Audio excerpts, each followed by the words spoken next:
नमस्कार दोस्तों, मैं विकास त्रिवेदी आपके अपने YouTube चैनल विकास स्टडी सर्कल पर आप सभी का स्वागत करता हूं।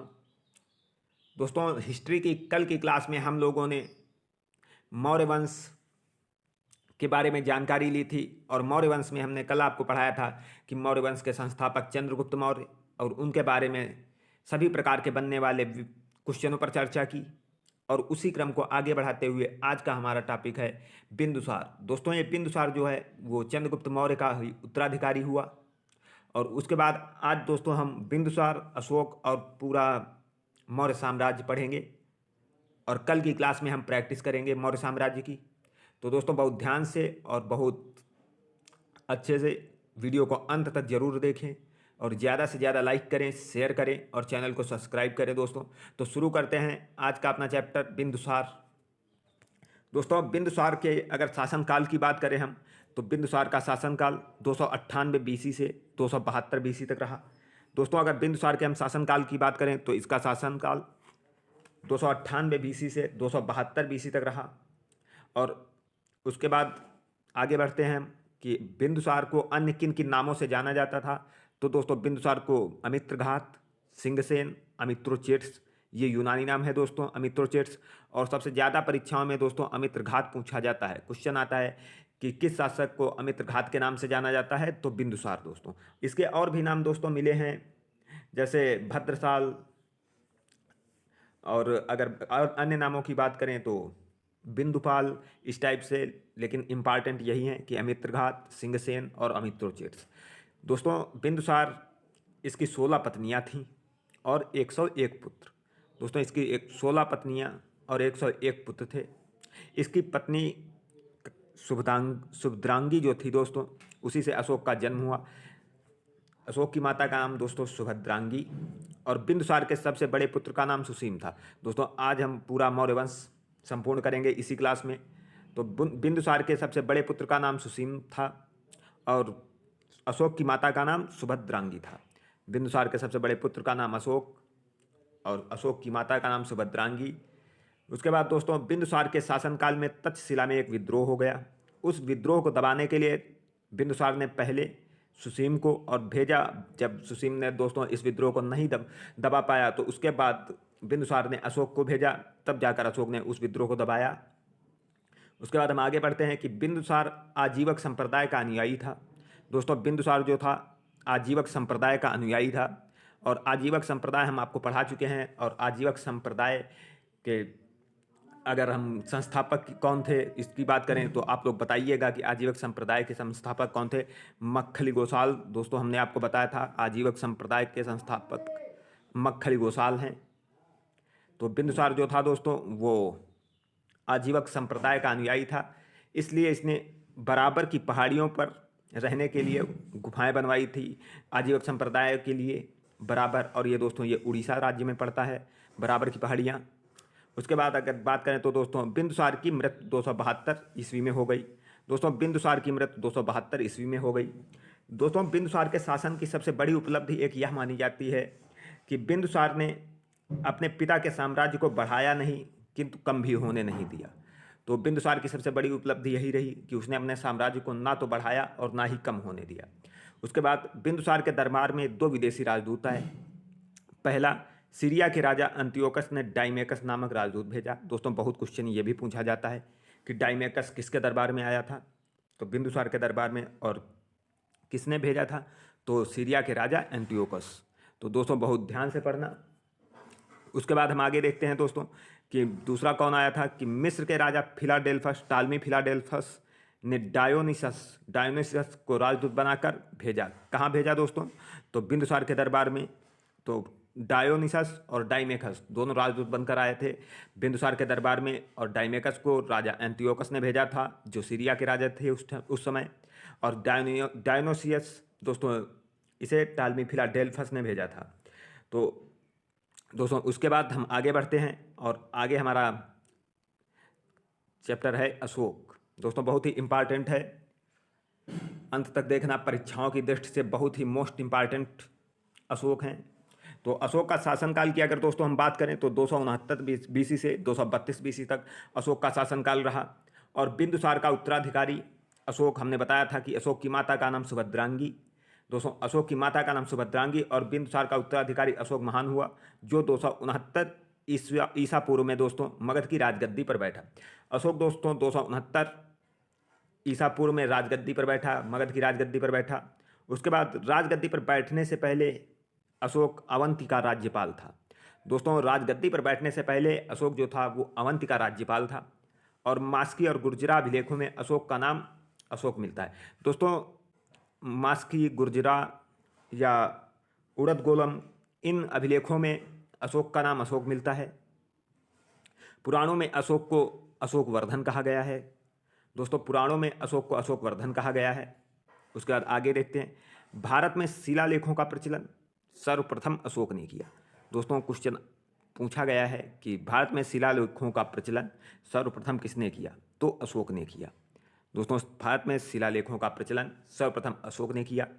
अशोक के शिलालेखों में ब्राह्मी, खरोष्ठी, ग्रीक एवं अरमाइक लिपि में लिखे गए हैं। जो अशोक के शिलालेख हैं वो ब्राह्मी, खरोष्ठी, ग्रीक एवं अरमाइक लिपि में लिखे गए हैं। उसके बाद दोस्तों आगे देखते हैं कि अशोक के अभिलेखों की खोज की अगर बात करें तो दोस्तों अशोक के अभिलेखों की खोज 1750 ईस्वी में 1750 ईस्वी में दोस्तों 1750 ईस्वी में पोर्टेड्री फैंथलर ने सर्वप्रथम अशोक के अभिलेख की खोज की थी। पोर्टेड्री फैंथलर ने 1750 में, और इसको पढ़ने में पहली सफलता जेम्स प्रिंसेप को 1837 में मिली।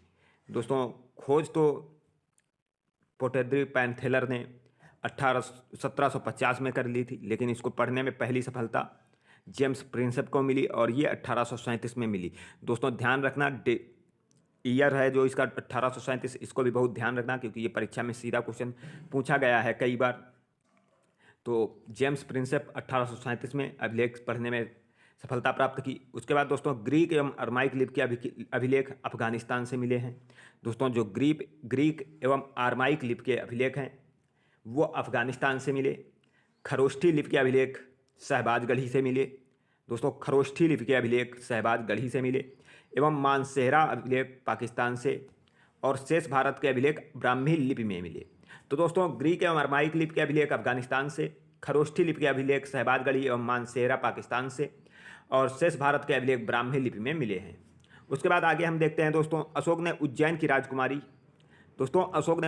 की राजकुमारी महादेवी के साथ प्रथम विवाह किया। दोस्तों अशोक ने उज्जैन की राजकुमारी महादेवी के साथ प्रथम विवाह किया, जिनसे एक पुत्र महेंद्र तथा एक पुत्री संघमित्रा का जन्म हुआ। दोस्तों अशोक ने एक उज्जैन की राजकुमारी महादेवी से प्रथम विवाह किया था, जिनसे एक पुत्र महेंद्र तथा एक पुत्री संघमित्रा का जन्म हुआ। अशोक ने बौद्ध धर्म का प्रचार प्रसार करने के लिए इन्हीं दोनों को श्रीलंका भेजा था। दोस्तों क्वेश्चन पूछा जाता है कि अशोक ने बौद्ध धर्म का प्रचार प्रसार करने के लिए किसे श्रीलंका भेजा, तो अपने पुत्र महेंद्र और पुत्री संघमित्रा को इन्होंने बौद्ध धर्म के प्रचार प्रसार के लिए श्रीलंका भेजा था। उसके बाद आगे देखते हैं दोस्तों, अशोक ने कलिंग युद्ध के बाद वहाँ की राजकुमारी कारुवाकी से विवाह किया। दोस्तों अशोक ने कलिंग युद्ध के बाद राजकुमारी कारुवाकी से विवाह किया तथा इन्हीं से अशोक के उत्तराधिकारी पुत्र कुणाल का जन्म हुआ। दोस्तों अशोक का उत्तराधिकारी कुणाल हुआ और इसका जन्म कारुवाकी से हुआ था। और आगे अगर हम बात करें कलिंग युद्ध की, तो दोस्तों कलिंग युद्ध जो था वो 261 ईसा पूर्व में हुआ था। उस समय कलिंग की राजधानी तोसली थी, जिसे हराकर अपने साम्राज्य में मिला लिया था दोस्तों अशोक ने। तो अशोक का उत्तराधिकारी पुत्र जो कुणाल था, कुणाल की माता का नाम कारुवाकी। तो दोस्तों कलिंग युद्ध 261 बीसी में हुआ और कलिंग का शासक था नंदराज और राजधानी सी दोस्तों तोसली, और युद्ध का कारण था हाथी प्राप्ति के लिए युद्ध हुआ था। दोस्तों उसके बाद आगे देखते हैं कि अशोक ने अपने अभिषेक के 8वें वर्ष लगभग 261 ईसा पूर्व में जब कलिंग युद्ध हुआ, दोस्तों कलिंग पर आक्रमण किया। अशोक ने अपने अभिषेक के 8वें वर्ष लगभग 261 ईस्वी में ईसा पूर्व में कलिंग पर आक्रमण किया और कलिंग की राजधानी तोसली पर अधिकार कर लिया। दोस्तों कलिंग युद्ध का ये जो सन है ये पूछा जाता है, किस ईसा पूर्व में युद्ध हुआ था, तो 261 ईसा पूर्व में हुआ था। और अशोक ने अपने अभिषेक के 8वें वर्ष किया था कलिंग पर आक्रमण, ये भी पूछा गया है परीक्षाओं में। और उस समय कलिंग की राजधानी दोस्तों तोसली थी। अशोक के 13वें शिलालेख में कलिंग युद्ध का वर्णन है। बहुत ध्यान से दोस्तों देखना कि कलिंग युद्ध का वर्णन अशोक के किस शिलालेख में है, तो 13वें शिलालेख में है। एवं अशोक के हृदय परिवर्तन की भी बात कही गई है। दोस्तों आप सभी जानते हैं कि कलिंग युद्ध के बाद अशोक का हृदय परिवर्तन हुआ था, तो इसकी भी जानकारी हमें अशोक के 13वें शिलालेख से मिलती है। और अशोक के पहले शिलालेख में दोस्तों पशु बलि की निंदा की गई है। अशोक का जो पहला शिलालेख है उसमें पशु बलि की निंदा की गई है। दोस्तों वीडियो को अंत तक बिना स्किप किए हुए देखें, ज़्यादा से ज़्यादा लाइक करें, शेयर करें और चैनल को सब्सक्राइब करें। बहुत इंपॉर्टेंट क्वेश्चन है जो हमारी प्रीवियस परीक्षाओं में भी पूछे गए हैं, तो उन्हीं को ध्यान में रखते हुए ये हमने क्वेश्चन बनाए हैं। तो दोस्तों और आज की क्लास में हम मौर्य साम्राज्य को समाप्त करने के बाद कल की क्लास में मौर्य साम्राज्य की प्रैक्टिस करेंगे। तो दोस्तों अशोक के पहले शिलालेख में पशु बल की निंदा की गई है। पहला शिलालेख दोस्तों क्या उल्लेख है? पशु बल की निंदा। उसके बाद अगर हम बात करें कि कौशाम्बी अभिलेख को रानी का अभिलेख भी कहा जाता है, बहुत इंपॉर्टेंट है दोस्तों, कौशाम्बी अभिलेख को ही रानी का अभिलेख कहा जाता है। क्वेश्चन आता है कि रानी का अभिलेख कहलाता है तो कौशाम्बी अभिलेख। दोस्तों चौथे अभिलेख में भेरी घोष की जगह धम्म घोष की घोषणा की गई है। चौथा अभिलेख जो है उसमें भेरी घोष की जगह धम्म घोष की घोषणा की गई है। उसके बाद आगे बढ़ते हैं कि अशोक का सबसे छोटा अभिलेख कौन सा है। बहुत इंपॉर्टेंट है दोस्तों सबसे छोटा अभिलेख। तो सबसे छोटा अभिलेख है रुम्मीदेई अभिलेख। दोस्तों जो अशोक का रुम्मीदेई अभिलेख है वो सबसे छोटा है और इसी में लुम्बिनी में धम्म यात्रा के दौरान अशोक द्वारा भू राजस्व की दर को घटा देने की घोषणा की गई है। तो जो दोस्तों रुम्मीदेई है इसी में लुम्बिनी की यात्रा के दौरान धम्म के दौरान दोस्तों अशोक द्वारा भू राजस्व की दर को घटा दिया गया था। इसका उल्लेख भी इसी में है। उसके बाद अशोक का 7वां अभिलेख दोस्तों जो है वो सबसे लंबा अभिलेख है। अशोक का 7वां अभिलेख सबसे लंबा अभिलेख है और अशोक का सारेकुना या कंधार अभिलेख ग्रीक एवं आरमाइक भाषाओं से प्राप्त है। सारेकुना अभिलेख जो अभिलेख है दोस्तों वो ग्रीक एवं आरमाइक लिपियों से प्राप्त हुआ है। और कलिंग युद्ध के बाद अशोक ने बौद्ध धर्म स्वीकार कर लिया। दोस्तों कलिंग युद्ध के बाद अशोक ने बौद्ध धर्म स्वीकार कर लिया। अशोक के ही शासनकाल में दोस्तों तृतीय बौद्ध संगीत का आयोजन हुआ था। अशोक के ही शासनकाल में तृतीय बौद्ध संगीत का आयोजन हुआ और ये आयोजन कब हुआ? 255 ईसा पूर्व पाटलिपुत्र में। दोस्तों जब हमने आपको बौद्ध धर्म पढ़ाया था तब उसमें सभी संगीतियाँ पढ़ाई। उसके बाद आपने जिस टाइप वाइज से चैप्टर चल रहा है उस तरीके से हमने आपको प्रथम बौद्ध संगीत, द्वितीय बौद्ध संगीत और तृतीय बौद्ध संगीत बता रहे हैं। तो तृतीय बौद्ध संगीत दोस्तों 255 ईसा पूर्व में पाटलिपुत्र में हुई और इसकी अध्यक्षता मोगलपुत्तिस ने की। और किसके शासनकाल में हुई? तो आप अशोक पढ़ रहे हैं दोस्तों, तो अशोक के शासनकाल में तृतीय बौद्ध संगीत हुई और इसकी अध्यक्षता मोगलपुत्तिस ने। दोस्तों अशोक को धर्म परिवर्तन किसने कराया था? तो ये मोगलपुत्तिस ही था। मोगलपुत्तिस ने अशोक को धर्म परिवर्तन कराया और अशोक को बौद्ध धर्म की शिक्षा उपगुप्त ने दी। अशोक को बौद्ध धर्म की शिक्षा उपगुप्त ने दी। अशोक को बौद्ध धर्म परिवर्तन किसने कराया? तो मोगलपुत्तिस ने। दोस्तों मोगलपुत्तिस ने धर्म परिवर्तन कराया और इसने तृतीय बौद्ध संगीत की अध्यक्षता भी की। और अशोक ने अपने शासन के 10वें वर्ष बोध गया की यात्रा की। अशोक ने अपने शासन के 10वें वर्ष बोध गया की यात्रा की।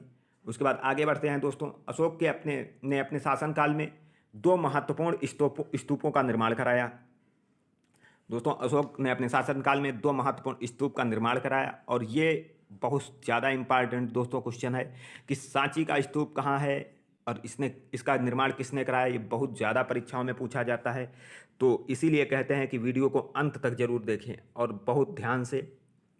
तो दोस्तों सांची का स्तूप मध्य प्रदेश में स्थित है और ये भारत का सबसे बड़ा स्तूप है और इसका निर्माण किसने कराया था? अशोक ने। तो दोस्तों अशोक ने इसका निर्माण कराया था। उसके बाद दूसरा धामेक स्तूप जो दोस्तों वाराणसी में स्थित है। इस वाराणसी सारनाथ यूपी में स्थित है। इसका भी निर्माण अशोक ने कराया था। उसके बाद दोस्तों अगर हम अशोक के उत्तराधिकारी की बात करें तो अशोक का उत्तराधिकारी दोस्तों कुणाल हुआ।